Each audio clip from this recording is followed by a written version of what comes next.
नमस्कार दोस्तों। आज मैं आपको कोई भाषण नहीं सुनाने वाला।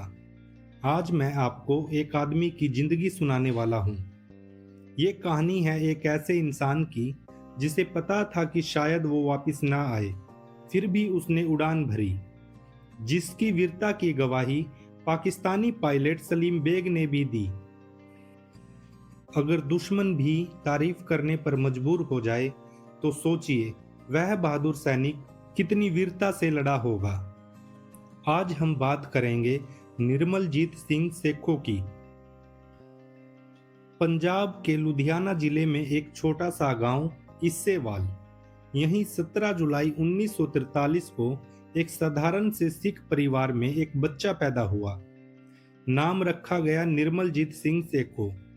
गांव छोटा था, घर साधारण था, पर आसमान बहुत बड़ा था। जब भी ऊपर से जहाज गुजरता, निर्मलजीत सिंह खेल छोड़कर बस उसे देखता रहता। उसकी माँ पूछती क्या देख रहा है, वो कहता मैं भी एक दिन यही उड़ाऊंगा। उस वक्त किसी ने नहीं सोचा था कि ये बच्चा भारतीय वायुसेना का सबसे बड़ा नाम बनेगा और इनका नाम इतिहास के पन्नों में दर्ज होगा। सेखों पढ़ाई में ठीक थे, लेकिन असली लगाव डिसिप्लिन और साहस से था। यही वजह थी कि उन्होंने नेशनल डिफेंस एकेडमी एनडीए को चुना। एनडीए आसान नहीं होती। सुबह 4 बजे उठना, कठोर ट्रेनिंग, बिना सवाल आदेश मानना। बहुत लोग बीच में टूट जाते हैं, लेकिन सेखों नहीं टूटे। वो ज्यादा बोलते नहीं थे, पर जो करते थे पूरे मन से करते थे। एनडीए के बाद उन्हें इंडियन एयरफोर्स मिली। अब वो बन चुके थे एक फाइटर पायलट। कुछ समय बाद उन्हें तैनाती मिली 18 स्क्वाड्रन में।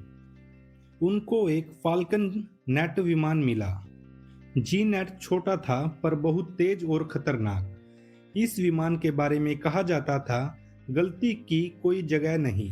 सेखों को यही विमान मिला और उन्होंने इसे अपना हिस्सा बना लिया।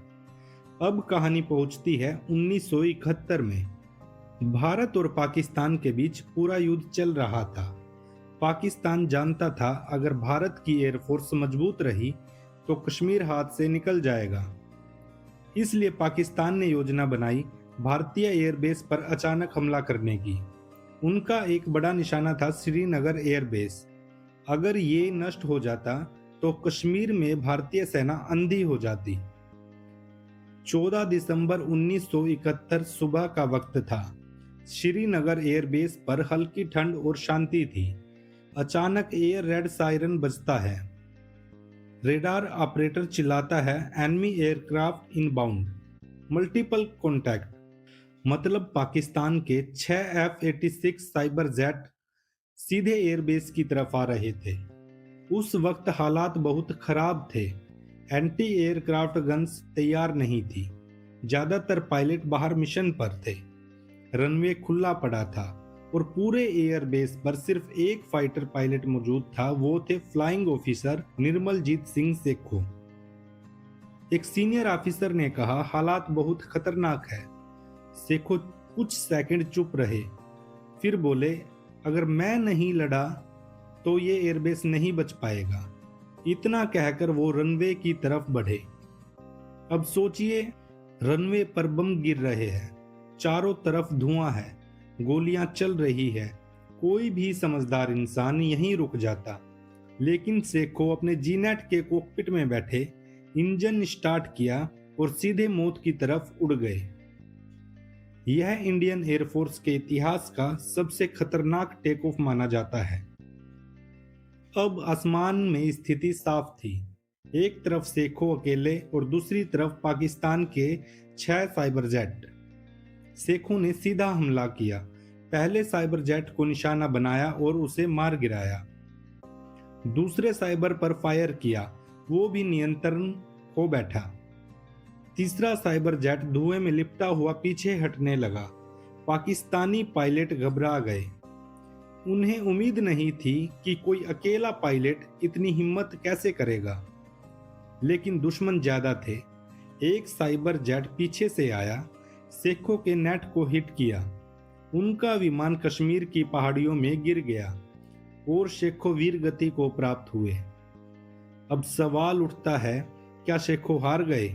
नहीं, उनकी वजह से दुश्मन का हमला टूट गया। पाकिस्तानी जेट पीछे हट गए, श्रीनगर एयरबेस बच गया और कश्मीर भी बच गया।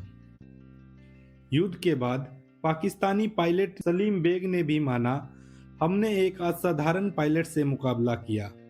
जब दुश्मन भी इज्जत दे दे तो समझिए बहादुरी कितनी बड़ी थी। भारत सरकार ने निर्मलजीत सिंह सेखों को परमवीर चक्र से सम्मानित किया। ये भारत का सबसे बड़ा युद्धकालीन सम्मान है और इंडियन एयरफोर्स में आज तक सिर्फ एक ही पायलट को मिला है, निर्मलजीत सिंह सेखों को। उनका शव कभी नहीं मिला। पहाड़ बहुत कठिन थे, लेकिन नाम मिल गया इतिहास में। आज उनके गांव इस्सेवाल में लोग सिर झुकाकर कहते हैं, हमारे गांव से परमवीर पैदा हुआ था। दोस्तों, सेखो ये नहीं सोच रहे थे कि वो बचेंगे या मरेंगे। वो सिर्फ ये जानते थे, अगर आज मैं नहीं लड़ा तो कल देश हारेगा। और इसी वजह से आज उनका नाम जमीन पर नहीं, आसमान में लिखा गया है। यह वीडियो निर्मलजीत सिंह सेखों के सम्मान में बनाई गई है। अगर आपको हमारे द्वारा दी गई जानकारी अच्छी लगी तो चैनल को लाइक कीजिए, सब्सक्राइब कीजिए और कमेंट कीजिए। धन्यवाद।